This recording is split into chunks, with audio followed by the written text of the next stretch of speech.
Kumusta mga kabady?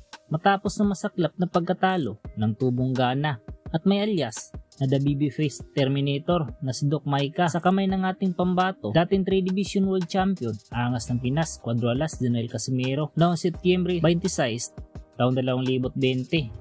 Una natikman ni Doc Maika ang pagkatalo sa pamamagitan ng technical knockout at sa mga panahong iyon, si Maika ay may malinis pa na kartadang 24 na panalo, walang talo, 19 ang pinatulog nito. Simula ng pagkatalong ito ni Doc Maika, hindi na po ito lumaban. Halos 4 na taon itong tumigil sa pagbuboxing.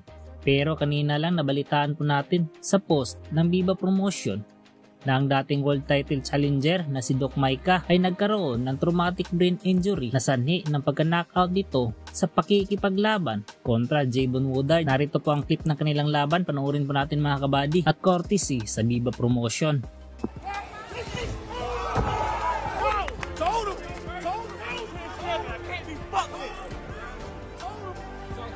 Can't be fucked with, I told him.